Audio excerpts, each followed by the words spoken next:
Hello everyone, welcome back to 48 Now. I'm your digital host, Tatiana White, and I am here today with Rocket City Dietitian Rachel Brown. How are you doing today? I'm doing great. Good. Thank you so much for coming. It's a pleasure having you. And so Rachel, she is a registered dietitian and certified diabetes educator, and she has her own platform called the Rocket City Dietitian, where she shares dietitian tips, recipes, and explores places to eat in Huntsville. And so I just wanted to start by asking, how did you get started in wellness and nutrition, and what made you want to pursue a career or passion around like healthy eating and lifestyle? I have always loved food. My parents claim that my first word was hamburger. And so it started from there. I just loved food. Before cameras on your phone, I had real cameras. I was taking pictures of my food, and I learned you can study food and nutrition and how it affects your body, and so I just went from there. Yes, that's awesome. And I love that you said your first word was hamburger. Do you like burgers? I do. That seems like such a big word, but apparently that's what it was. And so can you just tell us about like your journey with creating your brand, the Rocket City Dietitian, and how it became like your platform of sharing that knowledge? Yes, so we moved here from Nashville, and I wanted to explore the city, and back in school in Nashville, I would write for the school paper, the college paper, about restaurant reviews, and I took pictures. And so when we moved here, I wanted to explore, but somehow have a platform since I didn't have a school paper to put it in anymore.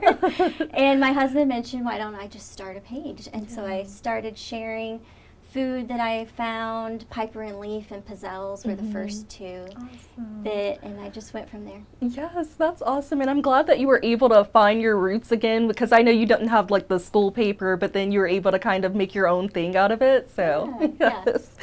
And was there a specific moment or like event in your life that really just inspired you to want to keep sharing those recipes and wellness tips online? Yeah, I got a lot of good feedback from people who said they've lived here their whole lives and didn't know this existed. And I was like, oh, well, I love like sharing delicious food. Like, you guys add this into this recipe. And so I just love sharing and spreading happy food news. Yes, and I think people need that, especially because I'm new to Huntsville, so, you know, finding new restaurants and good places to try, it's always good, so.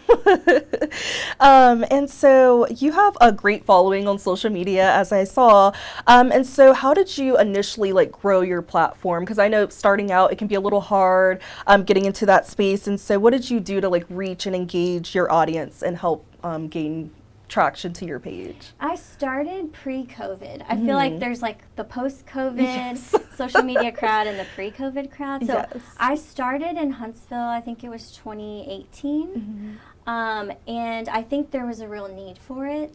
The food scene was just now growing. It was getting out there. So I feel like I got in at the right time. I also feel like I share pretty frequently. So I do daily posts. Awesome. And I love talking to my followers and meeting them in person. And I try to keep it real and not too pretty, you know, like a little realistic of what it would be like if you go. Yes, and I think that's what people appreciate is consistency, because it shows that like you care and like you care about your audience and not just getting content out there.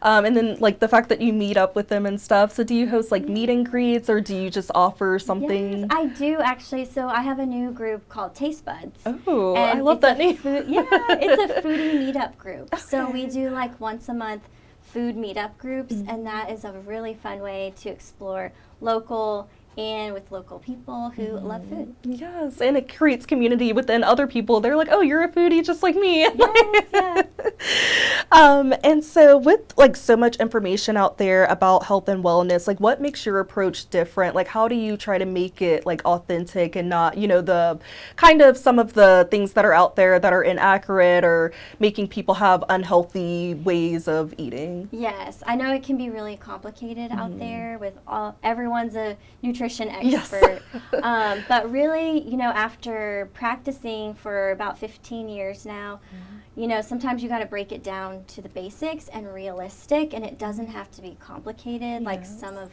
the diets out there are. So I try to just break it down. And after talking to people for so many years, you really do need basic things to work on and then go from there. Yes, and I agree because I feel like I people are always trying to find like diets. I know for me, like I'm always trying to find a new diet and it's always so hard. So just having someone like you to kind of be that person to come in the middle to help figure things out in a way where it's like easy to digest. Yes. Yes. And so have you faced any challenges or any criticism in sharing your wellness advice online, and how do you handle that? Yes, so I am an all foods fit dietitian. So some people don't like that. They assume dietitians are very strict, very calorie counting, very not eating, dessert ever. And I have found over time that style doesn't actually work long term. You might have temporary success with that, but I do get hate from that, saying like, you are allowed to eat that cheeseburger. It can be part of a healthy lifestyle. We're not going to say eat that every day, but we're going to say, yes, if you want that relationship with food matters. And so I try to dive into the relationship is really important, not just what you're eating, but how you feel about food, how you talk about food, how food makes you feel. That reminds me, I took a culinary communication class in college, and that was one of the biggest things we talked about, is that it's not even just necessarily always about what you eat, but just that relationship and even like your childhood history with food and how that makes such a difference in how you are now with food. So. There's a lot of psychology in it. Yes. You would never think that. It's just, people think, oh, you just eat and you have to be healthy, but there's so much more to it. And so what has been your most like memorable or favorite part being the Rocket City Dietitian? Oh man, I love when people recognize me in public. Like, it's so fun because it's a happy thing. It's not like, you did this to me, it's like I love what you do and what you share and what you do for local businesses, and that like really makes me feel good, especially when a local business says, we got so many people coming in because of you, and so I love that. And I'll have people that are like, I did eat the cake and my relationship is so much better with food because I used to hate myself after that. And now I know it's okay, it's just food, and I actually don't want it as much as I thought I would because now I'm allowed to eat it. And I think that's great. It's like you're being that kind person that can kind of make them feel better about themselves, because again, it goes back to like childhood, and maybe they had somebody that was toxic to them when it came to food, so now growing up they have a person like you that can show them a healthier way to go about it. So and so what do you think are the most like common misconceptions, or like the main misconception people have about like healthy eating and like exercising? So like people are scared of carbs. And carbs are important. Our brains want carbohydrates. And so people kind of demonize those, and they demonize gluten. If you don't have celiac disease, gluten is fine. So I feel like those come up a lot, is like, oh, you can't eat a banana, there's so many carbs, but you can eat a banana. We need to balance it with protein. So a lot of it is about balance. And that makes me feel better because I love carbs, but obviously to a certain extent you have to keep it together. So. And so for someone that is just starting on their wellness journey, what like few tips or habits would you give them that can make their health just the biggest difference in their health?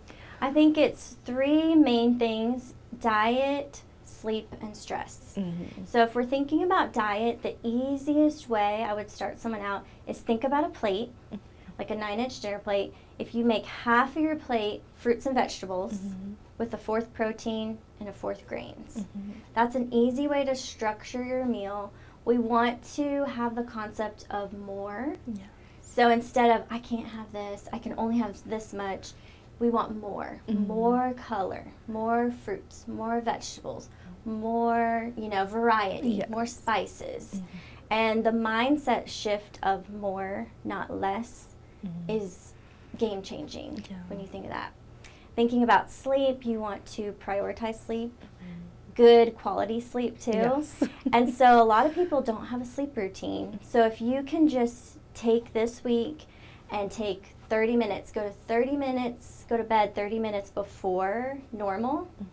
And then just work on that for a month. And if you need to up it to an hour before you normally go to bed, depending on when you go to bed, that can help. And then finding something that's stress relieving, that's healthy for you, like listening to music, walking, calling a friend. I had a really stressful job back when I was clinical for a while. And my self-stress relief was watching funny videos. Yes. Like funny videos, cat videos. Yeah. Find something that gives you joy that is healthy. Yes, and I feel like that goes back to what you just said about the psychology thing. It's not just what you eat, but it's the other parts as well, like the sleeping and taking care of yourself. Yes. So, yes. And so what advice would you give to someone on staying consistent? Like, I know for me, it's like very hard to stay consistent and like the sleep patterns and the eating right. So like, what advice would you give for that? Start low and slow. You want little wins.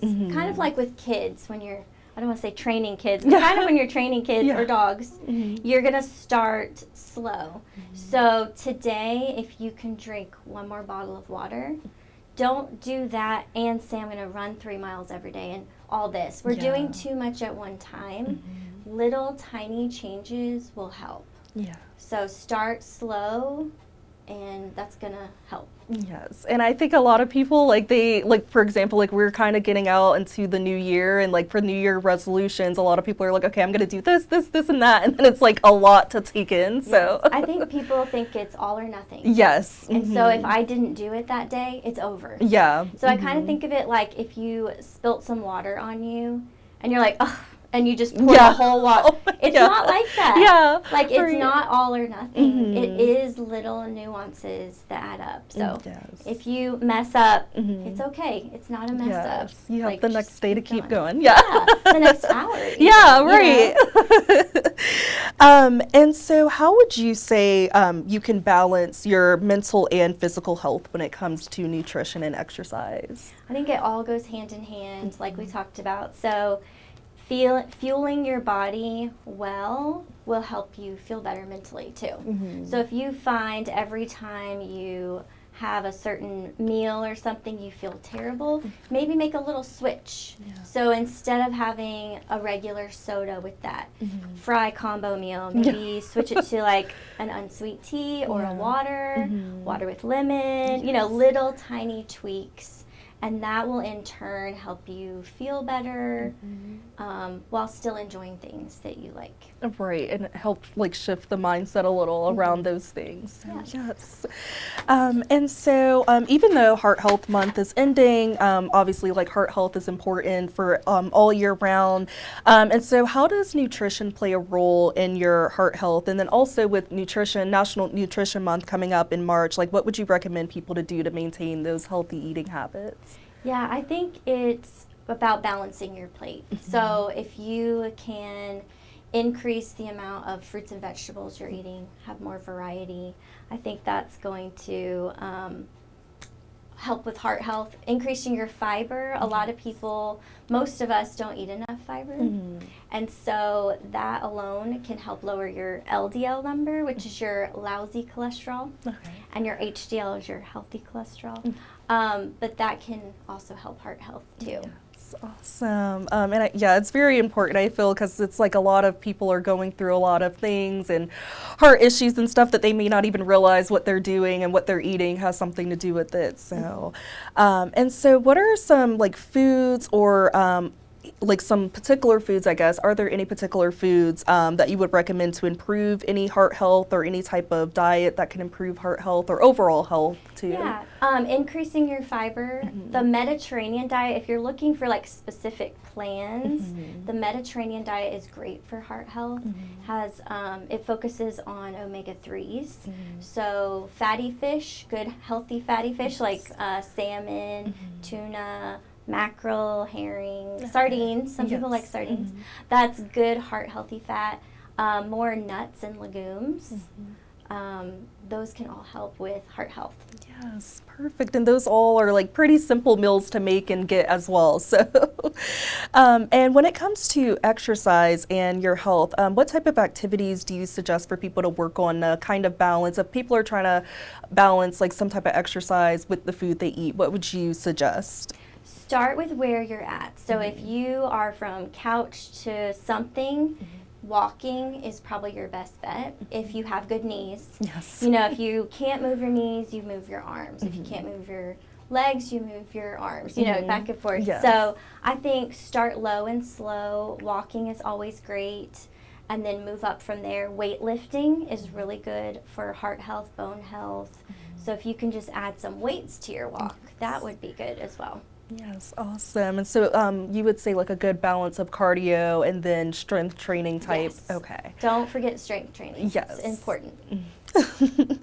And so what are some easy to make like recipes or meals that you would say people can do? Because I know like some people, they're like, I don't have time to like make a balanced meal or anything. So what are some like easy meals that you would suggest? I think sheet pan meals are really good. So you just take your cookie sheet and you put some maybe roasted sweet potatoes and like a protein like a chicken or a fish and maybe some broccoli, and you just put it in the pan at one time, roast at 350 for 30 minutes, and you're good.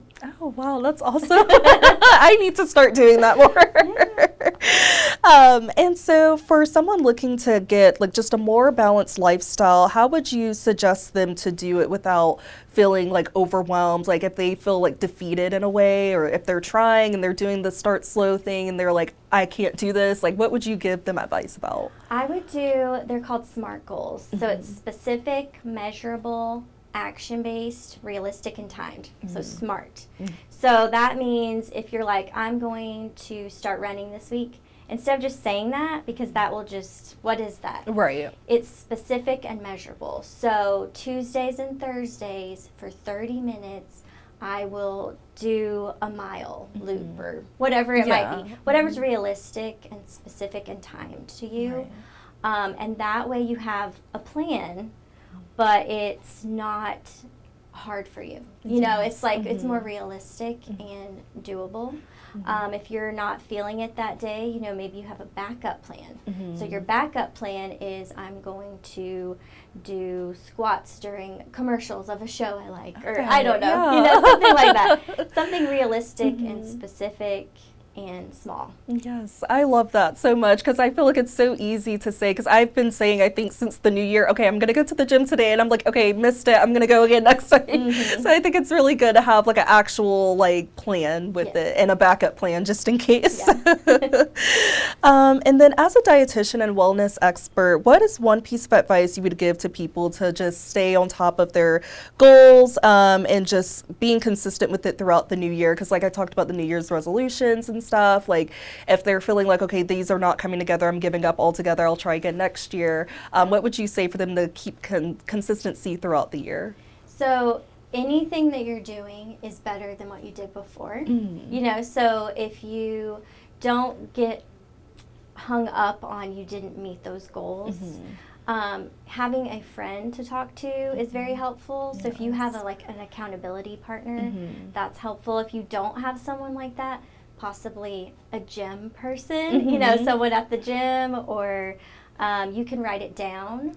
And that's a good way to kind of journal, like, okay, I did do something. Or it keeps accountability of, okay, I'm going to write something down today. So that can be helpful too. Yes, and accountability partners are very helpful. I've had a couple different ones. And where can viewers connect with you online and follow your content? And do you have any exciting projects or anything coming up that you want to share? So I am Rocket City Dietitian on Instagram and Facebook. I do have a new website I'm working on. So it's there, but there's going to be more to it soon. And I always have fun things going on. I don't know exactly what to say right now for that, but I do have exciting projects happening. I do have the Taste Buds meetup, so we're doing one in March. Okay. So that's the next one. Awesome. And so do people have to sign up, or do they just, you just post? Message us. Oh, so okay. it's tastebuds.hsv. Okay. Perfect. And then whenever you have any more events, will people be able to just see it when you post it on Yes, Instagram? and Okay. please just reach out to me. I love talking to everybody, Yes. so just message me. It's actually me. I don't have a team. Yeah. It's just me. So just message me and we can connect. Yes, awesome. Well, thank you so much for joining today, and thank you for sharing everything. I'm going to definitely use some of these tips myself. So. And thank you all for tuning into 48 Now, and please don't forget to follow Rachel Brown, also known as the Rocket City Dietitian, for wellness, health, and nutrition tips and some yummy, healthy recipes. I hope you all have a great rest of your day.